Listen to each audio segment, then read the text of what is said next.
কালকে বাজার থেকে পুঁইশাকের বিচি আনছিলাম। এই বছরের প্রথম পুঁইশাকের বিচি বাজার থেকে আনা হয়েছে। আমার যেটা প্রথম সবজি বের হয় বাজারে, সেটা আমার আনতে ইচ্ছা করে।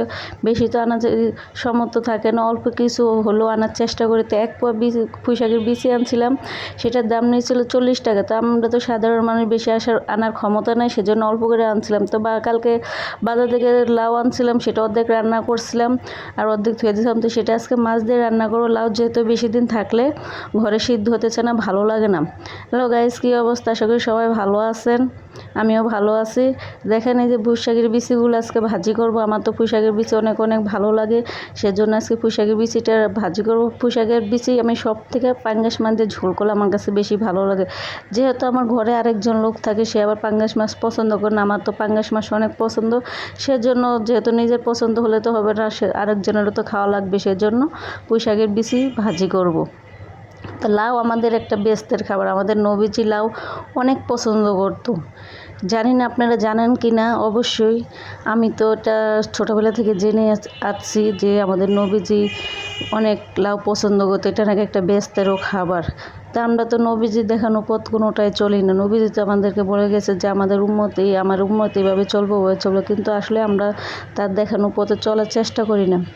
তো এখন দেখেন আমার পুঁইশাকের বিচিগুলো ভাজাভাজি শেষ হয়ে গেছে। পুঁইশাকের বিচিটাও ভাজি অনেক ভালো লাগছে, কিন্তু একটু কি হয়েছে জানেন, লবণ বেশি হয়ে গেছে। আন্দাজে লবণ দিছি, দেখা গেছে বেশি হয়ে গেছে, অল্প একটু পরে একটু লবণ বেশি হয়ে গেছে। বাট ওটা কিছুই না, খাওয়ার মতো উপযোগ্য আছিল। তো এখন আমি রুই মাছ দিয়ে লাউ দিয়ে রান্না করব। মাছগুলো আগে ভেজে নিলাম। দেখেন মাছ একটা পরেই আমার একটা সমস্যা হয়, মাছগুলো কড়াই থেকে উঠতে চায় না। কেন এই সমস্যাটা হয় অবশ্যই আমাকে কমেন্টস বক্সে জানাবেন আপনাদেরকে এই সমস্যা হয় কি না।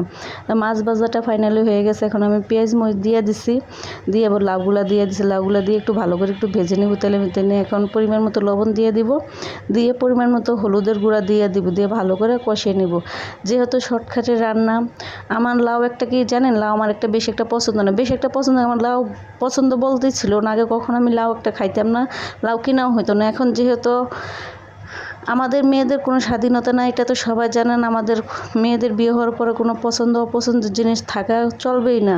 সবাই যেটা খাবে সেটা আমাদের মেয়েদেরও তাই খাওয়া লাগে বিয়ের পরে।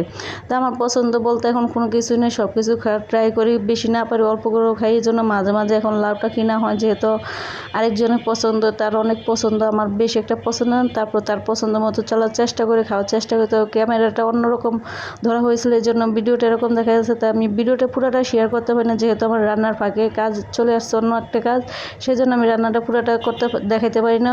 অফ ক্যামেরায় করে ফেলাইছি। তো যে রান্নাটা দেখেন ফাইনালি অনেক সুন্দর হয়েছে, কিন্তু রান্নাটা অনেক মজা হয়েছে। আমার রান্নার প্রশংসা আমি নিজে করে। আজকে এই পর্যন্তই, আল্লাহ হাফেজ। পরবর্তী ভিডিও আবার